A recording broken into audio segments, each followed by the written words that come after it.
So in my book Happypedia, I talk about these 6 pillars of happiness, and the way I came to them is basically saying to be happy, we need these 3 hormones: serotonin, dopamine, and oxytocin. And everybody who has these hormones in the right level is happy. If you don't have them, you're not happy. So if you can get these hormones in the right level, then you're going to be happy. So then I went about researching what gives us these hormones. And from all the research that I read, we can generally group the things that give us these 3 hormones into 6 groups. And that's eating well, sleeping well, exercising well, socializing well, having novelty, new experiences, and hope, something we believe we can achieve. And so to answer your question, that's where happiness lies, in those 6 pillars. It's basically just keeping yourself healthy and having something that you believe you can achieve. Welcome to another episode of the What If You Could podcast. I'm your host, Gary Scott, and today, all the way from the land down under, the beautiful Australia, is my new mate, Adam Brownlie. Hello, Adam. How are you? Hey, Gary. Yeah, no, I'm good. Still waking up, but I'm good. Yeah. I've forced him to get up early to do this podcast because I'm a mean SOB, but we're gonna make it, man. We're gonna have some fun. But guys, so Adam is a writer, speaker, and explorer of the science and art of happiness. From growing up on a farm to exploring human behavior and philosophy, Adam's journey has been about discovering what truly makes life meaningful. He blends his personal stories with research-backed insights to help people build happier, more fulfilling lives. He's the author of 2 books, Happypedia, which I went down the rabbit hole of that one, which was really cool. Can't wait to talk about that. And also his other book is The Last Gods, um, which I found interesting also. Kind of 2 really different books, Adam, but anyways, I'm going to shut up. I promise I'm going to shut up. But because we're the What If You Could podcast, I do ask my guests my opening question. So, Adam, what is your What If You Could? Yeah. So, my what if I could, my dream, you might say, would be uh, changing the world's perspective on forgiveness, making forgiveness easier and more commonplace. Uh, I think that everyone knows that forgiveness is the right thing to do. Like, most of us are raised to believe that forgiveness is good. But then when it comes our time to forgive, often we're like, well, this situation is unforgivable. Or just not knowing how to forgive, particularly knowing how to forgive ourselves. Uh, like, we might choose to forgive, but that doesn't necessarily end in forgiveness. It's like choosing for our pupils to dilate. Like, just deciding that we want our pupils to dilate doesn't make it happen. Uh, we've got to know what's going to cause that. And it's the same with forgiveness. We can't just choose to forgive. Like, we can't just choose for resentment to disappear. We need to know how to cause that. So yeah, my what if I could, like, what if I could make forgiveness more commonplace, more socially acceptable. Uh, yeah. Oof, we live in a world that is so angry and so divided and so bitter. People don't seem to forgive anything. But what do you think is the most difficult? Do you think forgiving someone for a perceived hurt or forgiving ourselves? Yeah, this question often comes up. I think it's different for each individual. What's it for you? I feel like, Mm. judging by the question, one is harder than the other for you. Oh, my brother, forgiving myself is not even close. It's like a 5 million miles, like the distance between the earth and the sun. I Yeah. I forgive people super easily. I forgive and forget because I don't get attached to the perceived issue. I mean, especially in today's world, well, you believe that, I believe this, so we can't be friends. Whatever. I love you. I love you, I bless you, and I set you free, right? But for me, forgiving myself, wicked hard. What's the difference? Why are you different to them? Ooh, good question. I believe the difference is I'm not attached to what someone puts on me.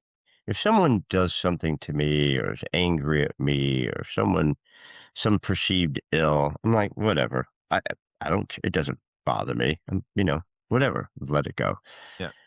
And when I make mistakes and I look back at all the stupid shit that I've done that have put me into the position where I am today at 63 years old, it's a little bit harder to forgive myself, even though I should. It's the same thing, right? It's a Yeah. perceived belief. Yeah, yeah. Oh, it's all just judgments. Uh, yeah. So all we need to do is just change that judgment. Uh, yeah, it's probably pretty common to find it hard to forgive ourselves, though. Yeah, some people, wipe the slate clean, anything they do wrong, but if someone else ever slights them, they're like, "Oh, that person, why did they do that?" Uh, but yeah, the process to forgiving, both are the same. Uh, Well, it's kind of like the old, I don't know who the hell said it, Buddha or whatever, but if you try to hand someone a gift and they don't accept it, who's holding the gift, right? I'm still holding the gift. And if I try to give you anger or hate or bitterness and you choose not to accept it, then I'm just holding on to the anger, the hate, and the bitterness, right? It doesn't affect you. So I think it's easier to bounce things off of me from other people. But that yeah, internal drunk monkey in my own head likes to yeah, beat yeah, myself up for past shit. yeah, yeah. So sometimes with other people, it's easy to be like, that's just them. That's like their life has caused them to have that perspective or to do that thing. And so it might be easier to accept that what they did was unavoidable. Like that's just who they are. Whereas when we do it, we're like, I could have done better. Like there was nothing stopping me from doing better. And so I screwed up because I did this terrible thing when I could have done that good thing. Uh, yeah, so that's the I guess the secret to forgiveness is identifying why it's not my fault, why I couldn't have done better, and why what happened was just unavoidable. I think when you go against your instinct or you go against your gut, it's like, you come to that Y in the road and you can got to go right or left, and instinctively in your gut you should go right. But instead you go left for whatever reason, and down the road you go, fuck. I knew I was supposed to go to the right and I didn't. You beat yourself up about it because you carry those circumstances. You Right. carry the result of that mistake. When other people do something to you, it's like, who cares? It's just their opinion. It's just their thought. Like you said brilliantly, that's just them, dude. They're just going to be like that no matter what. Yeah. And so when you take that right, like you'd come to the Y in the road and you go right, how would you feel if someone made you do that? Like, you came to the Y in the road and they said you have to go right. You had a gut feeling that going left would be better, but they forced you to go right. Would it feel so bad then? You mean like when my wife says, I want to go do that. And you're like, honey, I don't think that's a great idea. But because you love Right. your wife, you do it anyways. No, you can't be mad at her. You know in your gut, perhaps it wasn't the best move, but you love your Yeah. wife, so you go ahead and do it. I'm talking from experience. But yeah, so Now, you when don't beat her up over it, but you think to yourself, maybe I could have done a little more counseling. Maybe we should have walked through this a little bit more. But again, like you said, maybe I should treat the way my reaction is to her, I should treat myself the same way. yeah, well, what could help is knowing why you were forced to go right. Like, what made you go right? And when you know that something made you go right, well, then no longer are you to blame, right? Because whatever made you go right is to blame. And then, like you said, you don't feel so bad when something made you do it, because then it's their fault, right? Uh, so if you can identify what made you make that mistake, then all of a sudden it doesn't seem so bad. Like, it still sucks that you went right when going left would have been better, but it doesn't seem so bad because something made you do it. It's not your fault. Uh, yeah. Are you religious at all? As far as a person who believes in a organized religion, like going to church and Yeah. things like that, no. But as far as a spiritual aspect of something created all this and we must have something to answer for, yes. Yeah. And so, what makes things happen as they do? Uh, like some people might say that God makes things, like God is all powerful and nothing happens without his doing.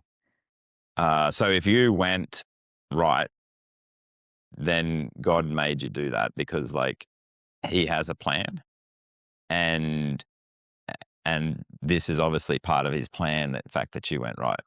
And so then it's no longer your fault. Uh, God made you do it.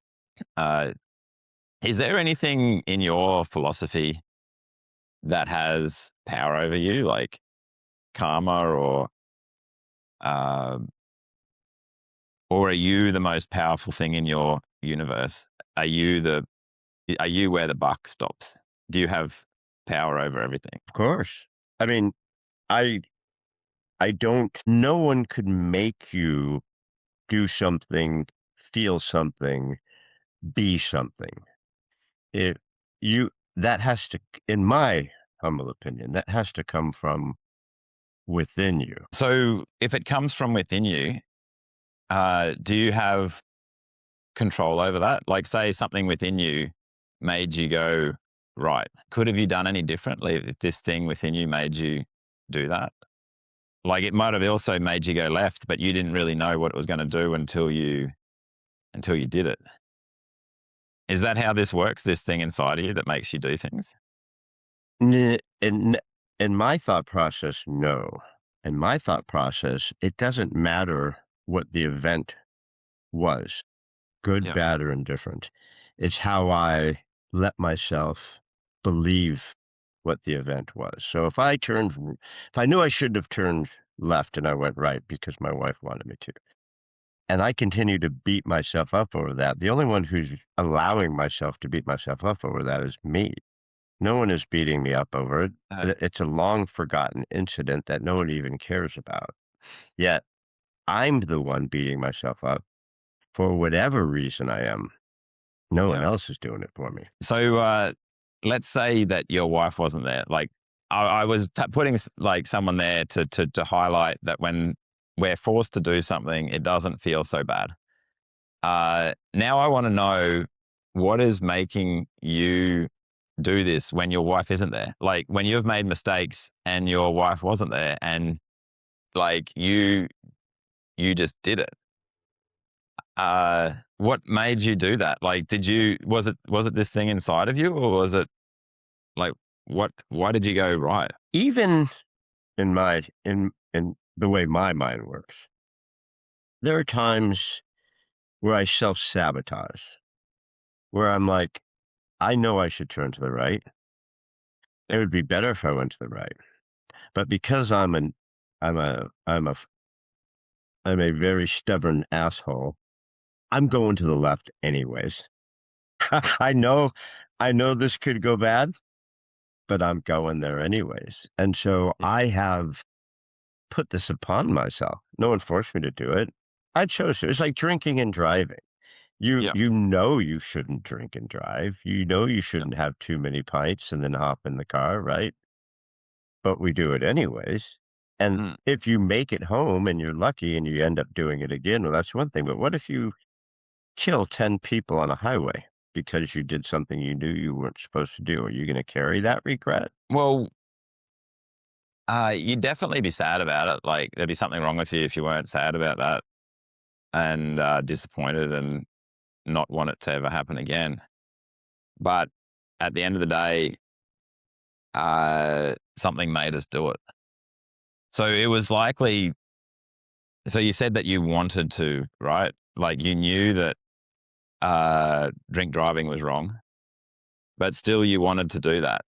Like you had this desire to do it regardless of the known consequences. Uh, where did that want come from? So that want made you do it, right? Where did that want come from? Neglect, stubbornness, selfishness. Um, could be a lot of emotions are tied to that. I had a bad day, so I deserve to have more beers than I normally do. I've always made it home, so I can make it home again. You barter with yourself. You Yeah. go back and forth with yourself on things that you shouldn't do, but you do anyways. You somehow can make yourself believe that, well, this time it's okay, or I deserve this, or you know, I, I'm not sure, but I believe that since we're the only ones who control our actions, there's something that's there for those individual moments where you allow yourself to make a stupid ass decision. So I feel like you're saying two things here. So you're saying that we control our decisions, and 100% agree with that. Like they come from within, like they appear. But you also said that all these things cause that decision, like neglect, stubbornness, what happened in that day, past experiences. Uh, so the reason you're stressed this day, for example, and are having this extra beers is because of what happened at work. Like maybe some team member let you down or something. Like these things happen to you and they put you in this chemical state.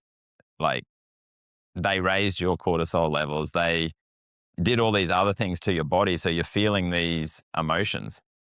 Like you didn't choose to have those raised cortisol levels. Like that's happened because of these things that happened to you today. So they made you be in that chemical state. And then you've also got this hard wiring. Like you said neglect. I don't know what you mean by that, but let's just say you mean by like childhood neglect. And say neglected as a child, it's caused your prefrontal cortex to be bigger and your amygdala to be smaller. And now you're more prone to stress because the more stress we experience as a child, the more prone we are to stress as an adult. And so now, because of this neglect as a child, this stress during the day has like compounded even further. And this brain structure that you've got, like you didn't choose to have it. That was forced upon you by by the neglect. So this neglect made you do it. So it kind of like forced you to do this. And the stubbornness the stubbornness, we could say maybe that's just a genetic thing. Like maybe you're just as stubborn as your father and your mother and your grandfather, just because like you've got these genes that were passed down through generations that make you particularly stubborn. And when someone tells you don't drink and drive, you're like, I'll do what I feel like. Uh, so that's also forced upon you. Like you didn't get to choose your genes. Uh, your parents didn't even choose their genes. Like they just did their magic and then ta-da. Uh, no one chose them. But they are forcing you to be stubborn. Like you've got no choice about that. You just have the genes that make you do that. They make you do that. Just like the neglect is making you make these decisions and the stress of the day is making you do this. All these things are making you feel that way. If you felt a different way, a different thought would have come to your mind. If you felt like, going for a run or something, that thought would have come to your mind. But your life experiences aren't making that thought come to your mind. Your life experiences, your genetics, your what happened today are making this other thought come to mind of, I'm going to have another drink. So all these things are forcing you to make that decision. And so from that perspective, if you went and killed 10 innocent children on the way home because you were drink driving, uh, this is why you did it. These are the things that made you do it. So from that perspective, it's not your fault. You chose to do it. So that decision arose in your mind to drink and drink and drink. Each decision after decision arose. But you were forced to have those decisions by everything that happened from the moment before it to the moment you were born. All those moments led to that decision appearing. And when a decision appears, you have a desire, right? Before that desire, you don't have it. Like before you had the desire to drink the beer, you had no desire to drink the beer. And then that desire appeared because of all these life experiences. And when a decision appears, you have to move by it. Like that's how our body works, right? The decision appears, unless another decision contradicting it appears subsequent, like after it, then we'll do that. But if no other decision appears, then we just do what the first decision. And we don't know if that change of mind is going to happen or not until it happens. So understanding this can help us forgive ourselves when we do some terrible, terrible things. We can know that we were made to do it. And so it's not our fault. The same as when someone else does something terrible to us, we can be like, that's who they are. It's not their fault. All their life experiences, all their genetics, causing them to feel that way, causing them to have those thoughts, causing them to have those decisions. And so it's not their fault. Yeah. When we first hear this, it can really churn our gut, like, because our whole life we've been told, we can do whatever we want. And so then to be told, no, actually you can't. You can only do what your life experiences cause you to do. It can be really, it can be like frustrating or, I don't know, gut churning sometimes. But when we think about it logically, yeah, we really have to do what our life is going to cause us to do. How do you feel about that? Well, there's a couple of different thoughts that I have. I can completely accept the fact that we have to let a circumstance go because a circumstance happened. We allowed it to happen. And it created an issue for us. Although we chose to allow it to happen, we still have the circumstances to deal with. So I guess it just depends on how we want to then perceive that. Let it go, like you said, because it's the same as if someone else thrust something upon you. This was thrust upon you by circumstance, which would make it easier to let go and forgive ourselves because, in essence, we weren't responsible for it either. Is that where you're going with that? Because I guess there's two thoughts on that. I still think that it's like when I talk to people about generational curses. Like people are like, well, my great grandfather was like that, and so I was like that, and so this was like that, and this was like this. And you think, well, someone needs to break that generational challenge, that generational curse, right? I'm going to be the one.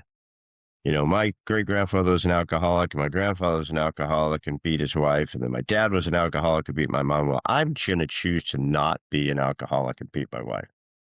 Yeah. I'm going to break that generational habit, that generational curse, because I'm going to choose to. I'm not going to just accept the fact, well, we're all just drunks who beat our wife, right? I'm going to I'm going to break that chain. Yeah. Well, that would be a good thing. It would definitely be a good thing for my wife, that's for sure. If anyone was beating anyone, she'd be beating me.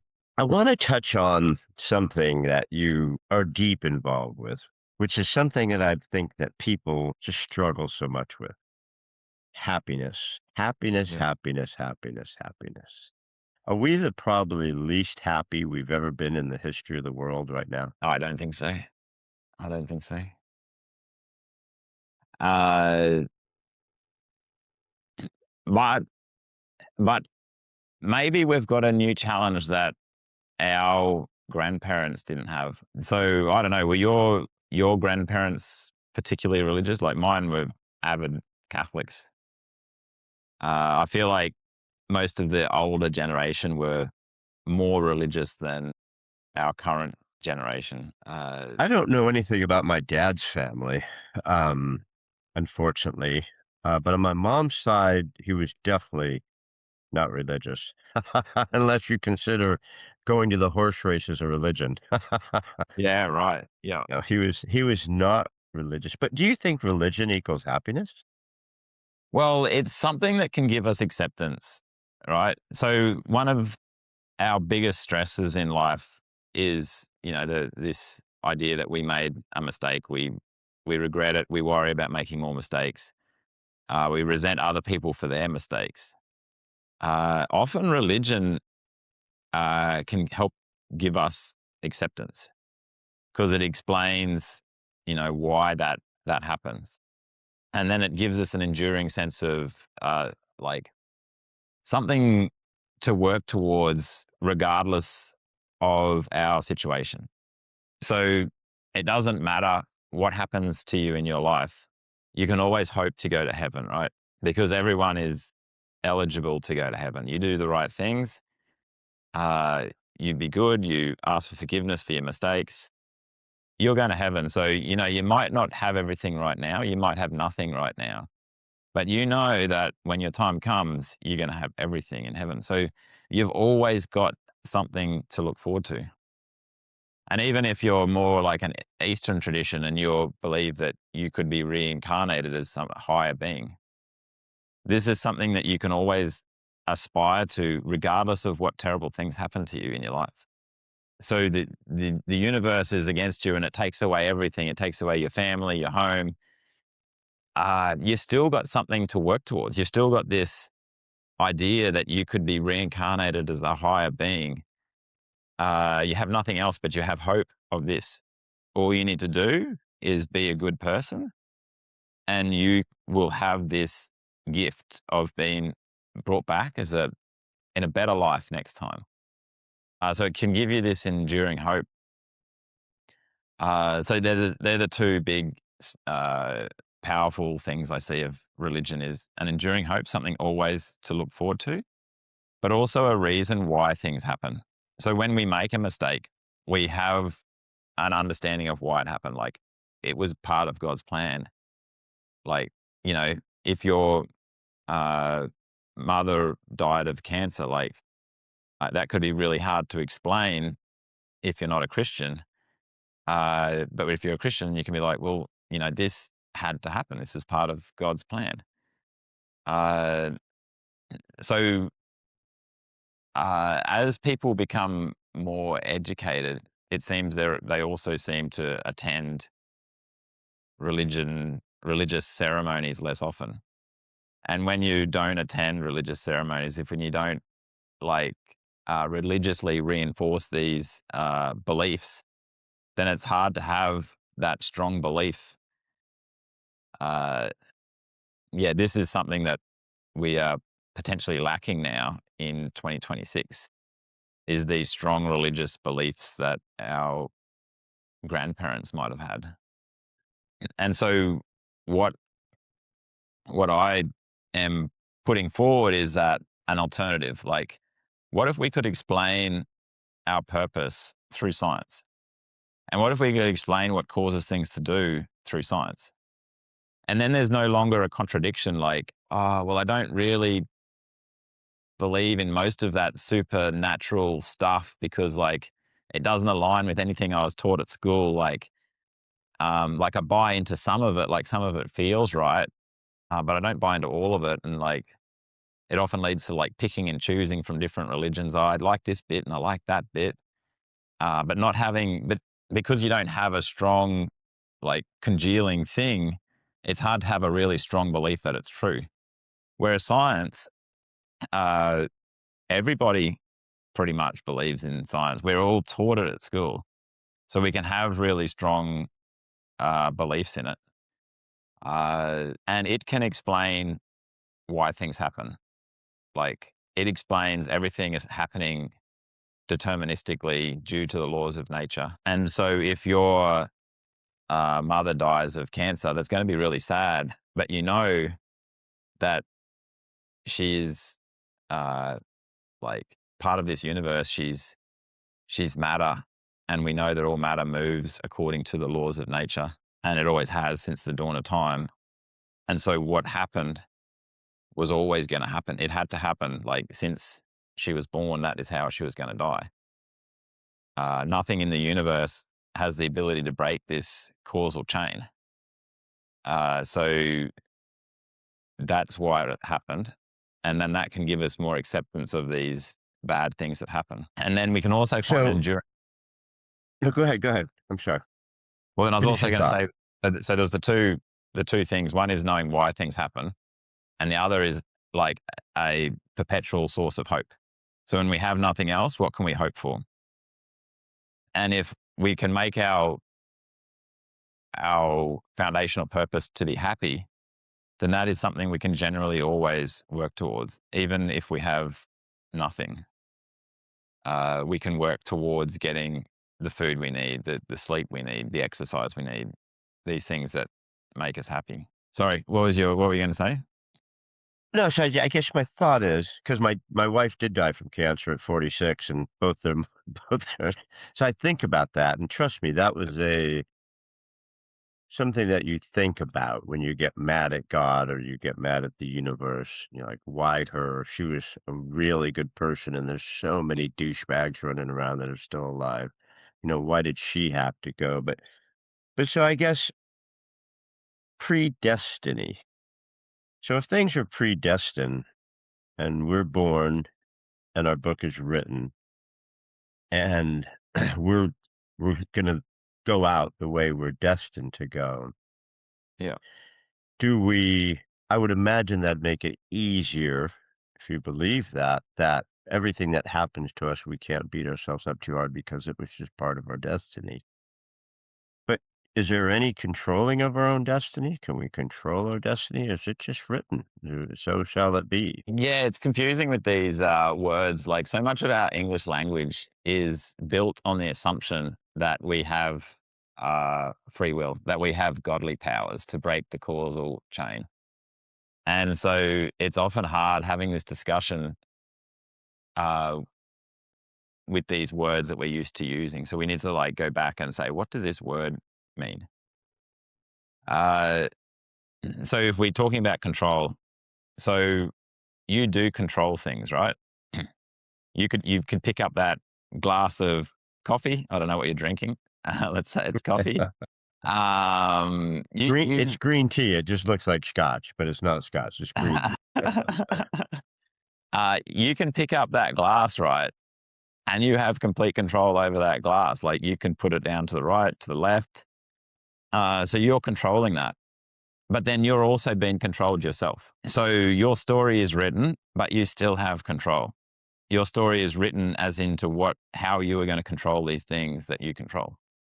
As in, if you lift it up and put it down to the right, well, that was always going to happen because of all the forces acting upon you and all the forces that have acted upon you in the past. And so, yeah, you still have control, but what you do is determined by what has happened to you in the past. It's determined by your chemical state at the time, your brain structure at the time. All these things determine whether you put it down on the right or left. And the more we know about you, the more sensors we put on you, the better we can predict what you will do before you do it. Hmm. Because you are so deterministic, because we're all so deterministic. How a lot of people will challenge the spiritual and science as the same. Most people won't believe you're either spiritual or you're religious or you trust the science. But they can't put them together. So how are you putting them together? How are you able to say science will prove, I'm not putting words in your mouth, I'm just saying this sentence, will prove that the spirit and the religion are are fact. It's a provable way to explain something for a lot of people, which is woo woo and out there, and it's something you just have to believe. You have to have trust. So, can you Yeah. do the two together? You can do the two together if you don't dig. Like if you want to find the truth, then you willing to like challenge your beliefs, uh, they generally prove to be incompatible. But as long as you don't dig, then you can believe whatever you want, right? So you could believe that the Earth is the center of the solar system. It makes sense. Like the sun rises in the east and sets in the west. Uh, it's it's pretty obvious that the sun goes around the Earth, right? We can see it with our plain eyes. Uh, and so, how easy is it to believe if we just leave it at that? If we just get up in the morning, look at the sunrise, watch it all day, circle around the Earth, and then set over there? Uh, it makes perfect sense. Uh, and so, if we just leave it at that, then that's what we'll believe. But if we dig deeper and we like look at the shadows on the moon, and like if we sent a rocket ship out and like look from out there, if we did these experiments, then it would become harder and harder to believe that the Earth is the center of the solar system and the sun goes around. And it's the same with any spiritual belief. If we start to dig, if we start to ask questions, then it becomes obvious. Like we come against these roadblocks that we can only answer with faith, just turning a blind eye to all the things that contradict it. Yeah, so that you can have both. My wife is 100% certain that the Earth is flat. She's a flat earther, and she's Wow. actually my new wife. She's actually semi-normal um, on pretty much everything else except this obsession with the Earth is flat. I don't even go there. But as far as religions, there are so many religions.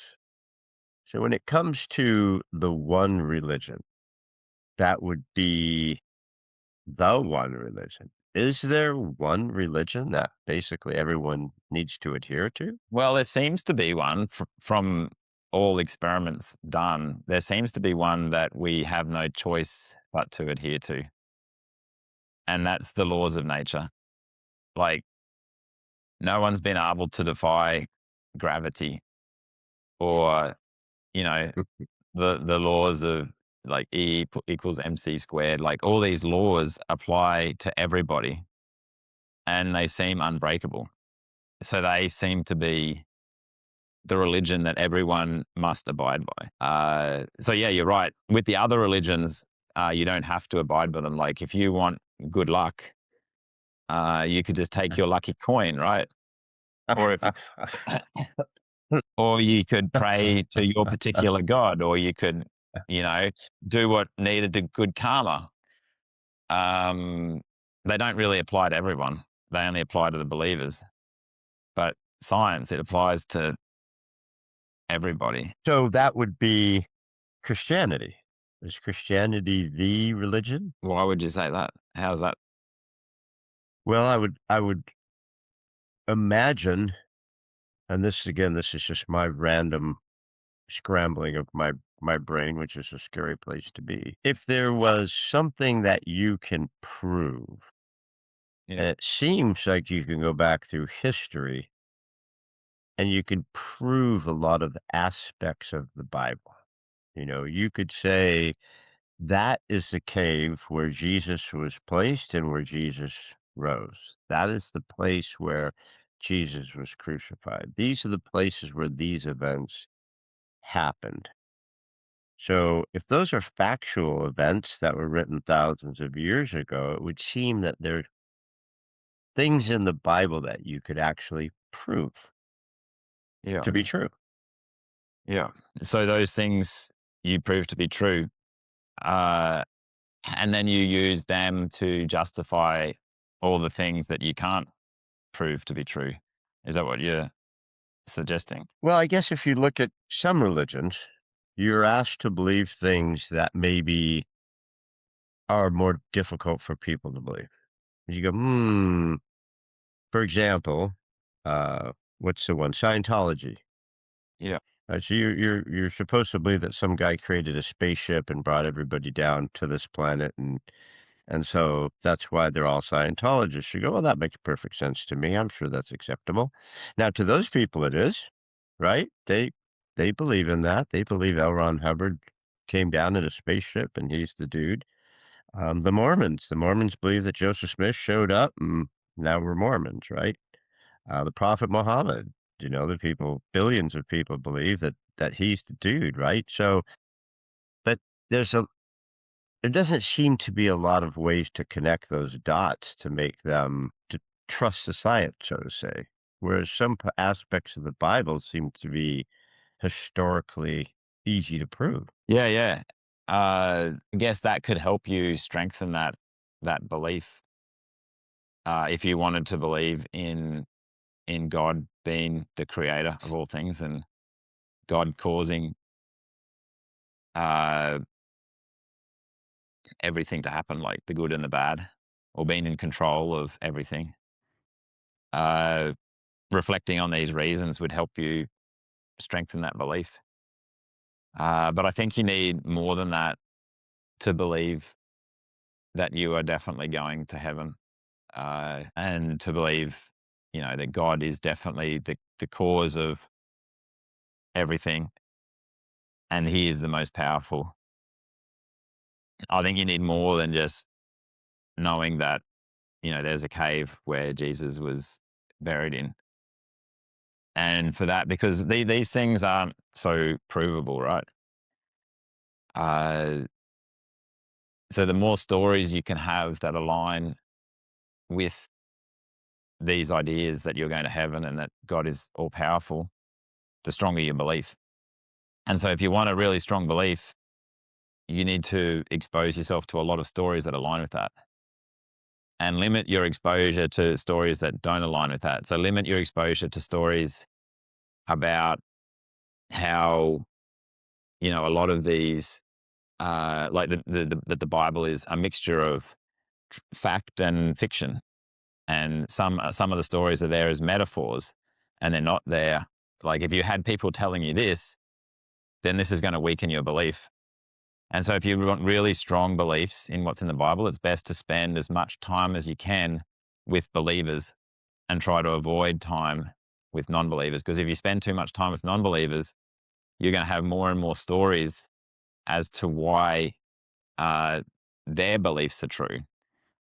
Yeah. So yeah, those stories, or those uh, mixing these factual things in with these uh, stories that we can't prove, definitely can help you strengthen that belief if that's the belief that you want to adopt. I think if you look at the Muslim religion, they have very strong beliefs. They believe if they blow themselves up, if they martyr themselves, that's their Yeah.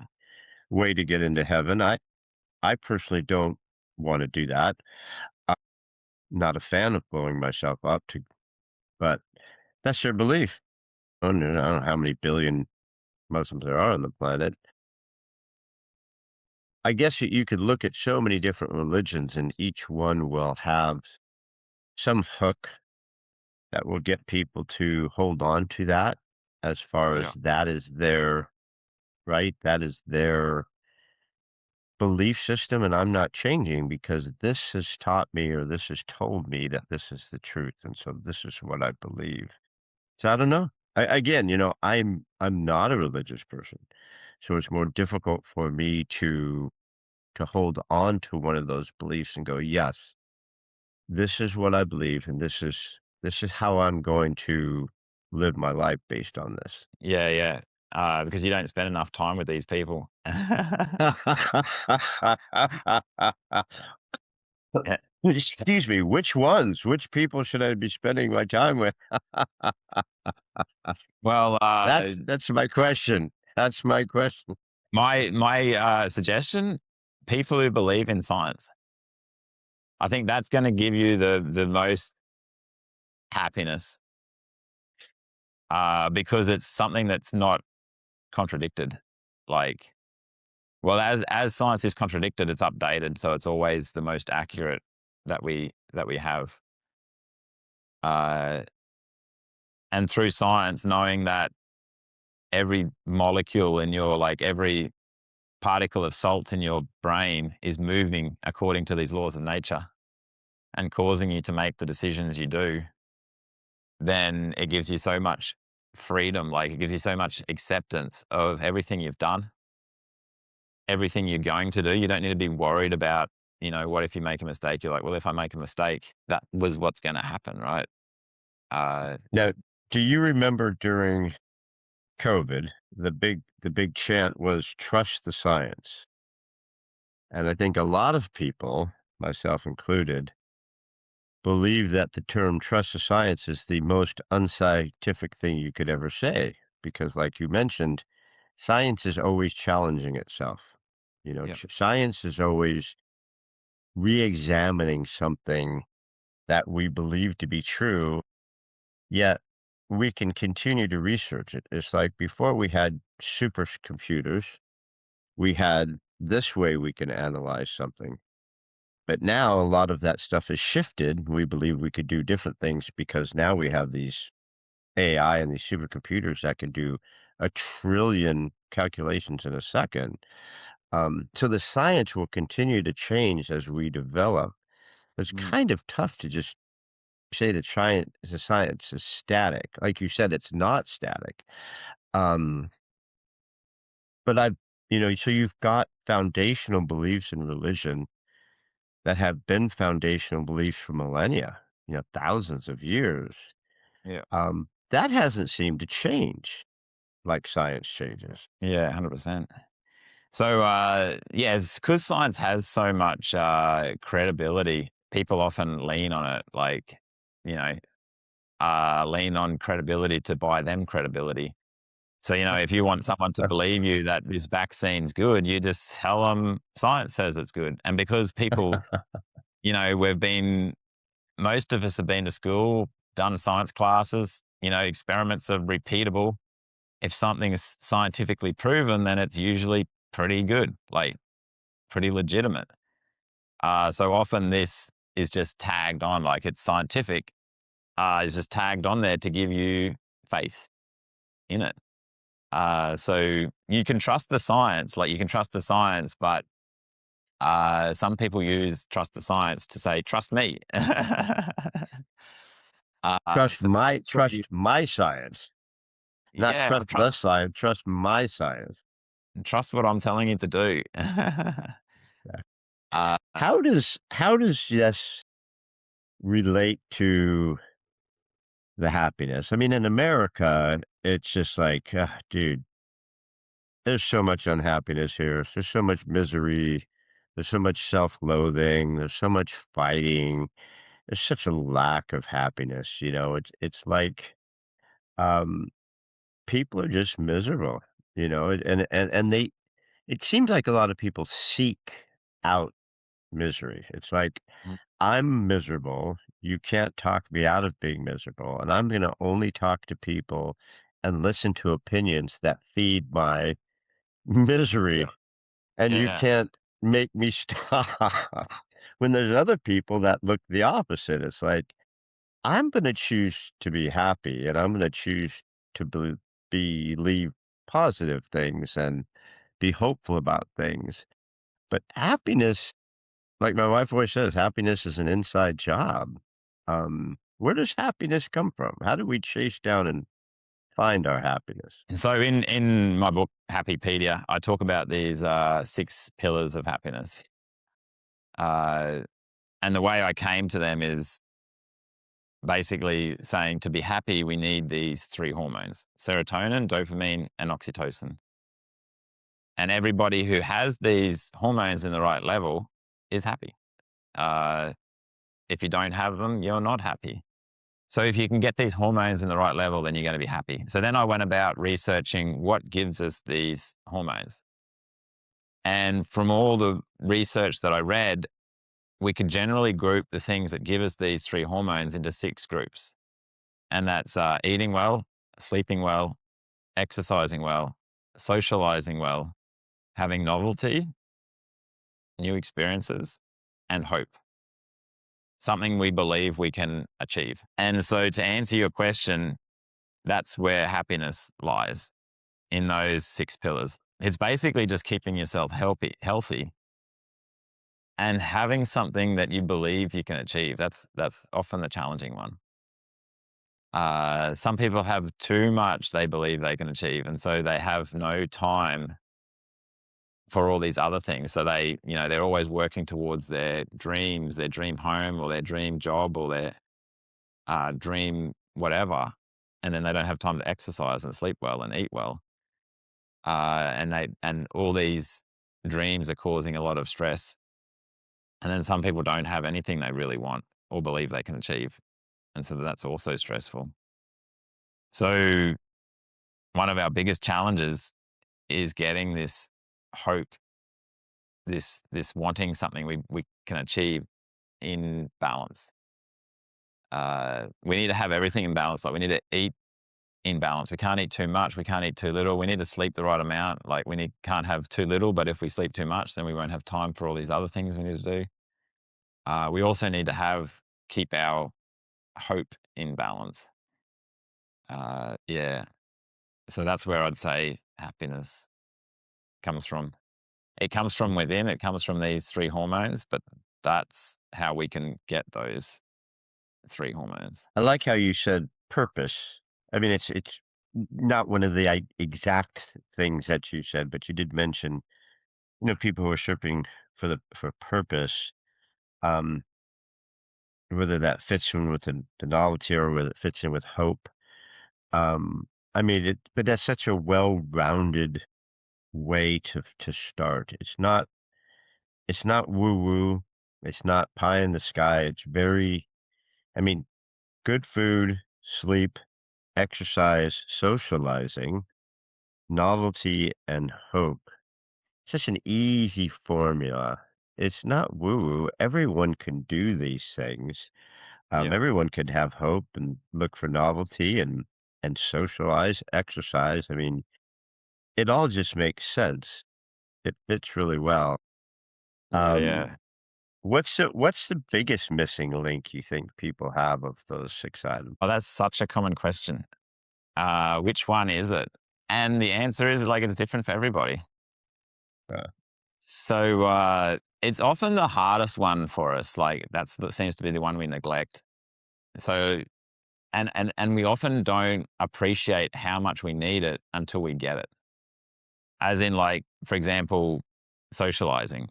So someone who doesn't socialize much may not appreciate how much happier it's going to make them feel if they can build some solid relationships where they really feel that sense of connection. But once they get it, they're like, wow, I feel so much better now. And so for that person, building that pillar of social connection is what's going to change their life. Someone else who just doesn't exercise, the same thing for them. Like they're like, well, they say exercise is going to make me feel better. I usually feel terrible after exercise. Uh, uh, but it like exercise is so powerful. Like it changes the structure of our brain. Like we're talking before about how the structure determines how stressed we feel. If we can endure exercise for long enough that it becomes a habit and it starts to reshape our brain, we will just naturally become more optimistic. Uh, and so for that person, getting that 20 minutes a day of exercise would probably be the thing that's going to change their life. And then for the person who, has no hope, they might be eating well, sleeping well, exercising well, have a circle of friends, but still just not be feeling that great because they just don't have that thing they want that they think they can get. And so for them, finding their purpose is gonna be what really changes their life. Yeah, so You the know, as answer, you it'll be one of these things. It will be one of these things, but it will be different depending on what the universe has given to you. and when you talk to people who've made it into their 90s and beyond, and you look at these items that you've mentioned, these are things that keep people alive as they get older. This is what it helps them age well, live into the 90s and 100. And the ones that they miss the most, socializing becomes very challenging as you get older because all your friends die. You've outlived a bunch of your friends. Um, and hope, for the future, having a purpose as you're older. You think you're old, and so you can't give anything, you can't contribute anymore, but there's so much that you can when you're older. Um, so I think all of those are so important. It's just funny is people's relationship with food, Food could be so damaging. There's so many people who have real issues with food. Yeah. And they could be, like you said, this great sleep, exercise, this and that, the other thing, but man, the relationship with food just completely messes them up. So all of those are very interesting. I found those to be my favorite one is novelty. Yeah. I love novelty. There's so many things that come up when I think of the word novelty. Um, What so comes that up? was a What good one for me was novelty. Yeah. Yeah, I was so surprised when I first saw that, but it just kept on coming up again and again. It's so important. Without it, we become bored, and yeah, it's really hard to be happy when you're stuck in the mundane and the routine, and, uh, but yeah, looking at all those books in your background, that's they're all great sources of novelty. Like, they've all got a new story and new learning, and, that's why we're drawn to novelty is, you know, learning. I find just the word novelty, it just brings up joy. It looks brings up being mischievous. It brings up newness, fun. There's so many things, and really, in life, you could just be the healthiest person, get great sleep, eat great, exercise great, go to church, be hopeful. Have a good group of friends, but you could be bored to death.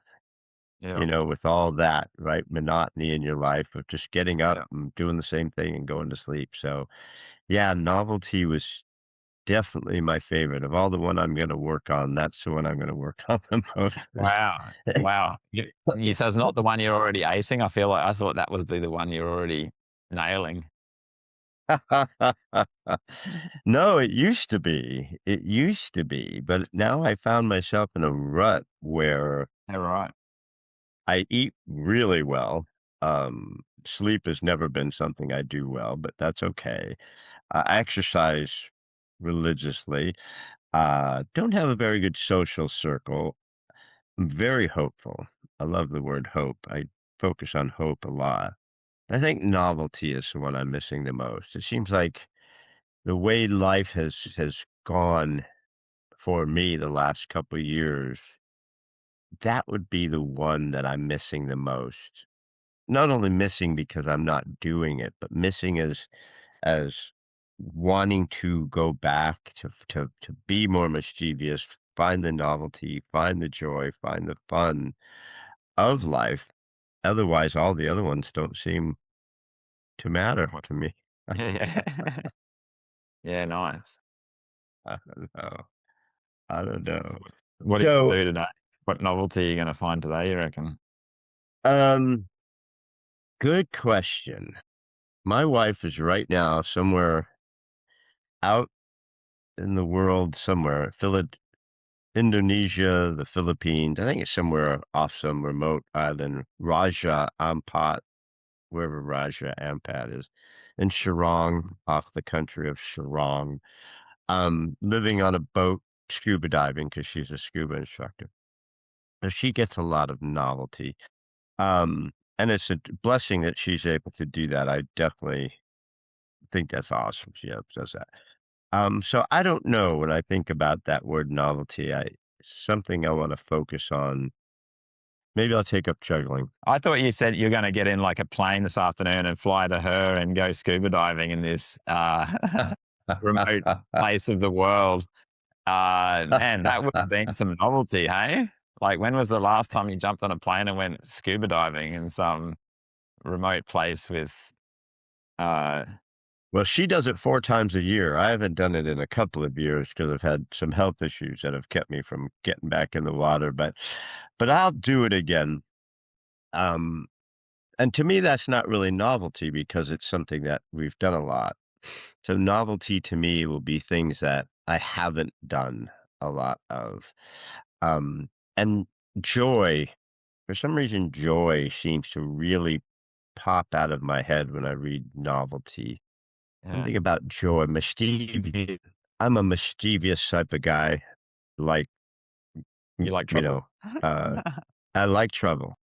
I like Uh, stirring things up in a fun way. Uh, so that kind of strikes me. I'm not having enough fun. I'm not causing enough trouble. well, I hope you get out there and cause some trouble today. Oh, you know I will. Hey, Adam, you've been wonderful. I told you I'd get you out of here within the hour. So many wonderful things, man. That's not the direction I anticipated us going, and that's my favorite podcast is when we go in a direction I didn't see coming, and I love that because it makes you think a little bit, makes you kind of take a little bit deeper dive and stuff. So I'm grateful for that. But I did lie earlier when I told you I just had my one question, my what if you could question. But I actually have two questions. So my last question before we get out of here is, what would be a thought or a message or something that you'd like to leave us with that means something to you before we sign off? Uh, well, maybe we could just circle back to where we kind of started, and that is, if there's something that you want to forgive yourself for or someone else for, try to identify what made you do it. What made you have that decision? Like, you had that thought, you had that desire, you had that want. You wanted to have that other beer. What made you do that? Was it your genetics? What happened to you today? What happened to you years ago? If you can identify what made you do it, then it's so much easier to forgive yourself because it's not your fault anymore. Man, for those of us who like to beat ourselves up over stuff we did in third grade, that is a very healthy and good thought. We can help us manage the self abuse and make it make sense so that we could stop it because it's not a Yeah. healthy thing, man. I don't see it on your list of happiness. I don't see self abuse on your list of happiness. It's in hope. So hope is the belief that we're going to continue to have or soon have something good. If you're beating yourself up, you're basically saying, I've got something bad. I'm down this path to the right, and I should be down the path to the left. That's not hope. So hope is a massive thing. It's a challenging thing.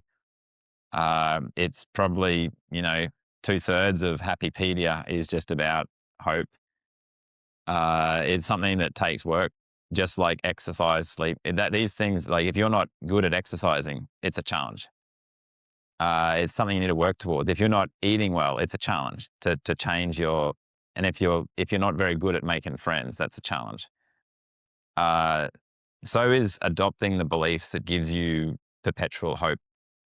It's a challenge. But if you take up that challenge, if you change your beliefs, if you know what beliefs are going to make you happy, give you acceptance, then you can work towards that. And when you work towards it, then good things will come.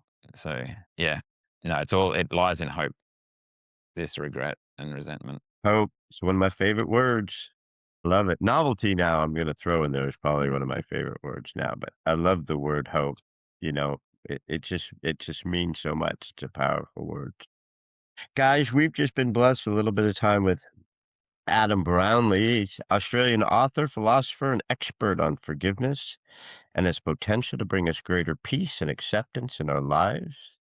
It's the two books, Pedia is a self-development guide to happiness, offering innovative but science-based ways to help readers live happier. And also, one we didn't get to chat too much about is The Last Gods, a thought-provoking sci-fi novel that blends neuroscience, identity, and human quest for more. And that's all good stuff. So, Adam, where can people find you? Where can they go get your stuff, your books, learn more about Adam? So yeah, you'll find me in Brisbane. But if you're not in Brisbane, then you can look me up on the net. If you just look up Adam Brownlie, Brown and LIE, you'll find me. Uh, the books are on Amazon, so you can download the Kindle anywhere where Amazon is and order the paperback. You can't get the hardcover, because it's too big for Amazon's printing press. They can only print the paperback. Yeah, it's a solid book. There's a lot in it. You're getting a lot of bang for your buck. Uh, yeah, but you can also listen to it on Spotify. So the audio version, the audio book is on Spotify. If you look up Happypedia, you should find it there. Did you read the book on Spotify? Oh, I should have, just so I could say yes to all the people who wanted to listen to my Australian accent. Uh, but no, yeah, it was actually AI generated, because that was the best. I asked for auditions. I got like 40 auditions, and I chose the one that sounded the best to me. And then I asked some other people, and they're like, "Yep, that one's definitely the best out of that." And it turned out to be not a human. Uh, so unfortunately, for all those professional narrators who've been practicing, all their life to be a storyteller, yeah, unfortunately, AI is like beating them Yeah. now. Uh, So just I to give, I do I do a book a day. Um, and sometimes I read it. It's a synopsis of a book. But every day I get up and I read a book. This synopsis of the book is usually more than 15 pages. But sometimes you can listen to it. You can listen to it or read it, or sometimes I'll do both depending on how my brain is working that morning.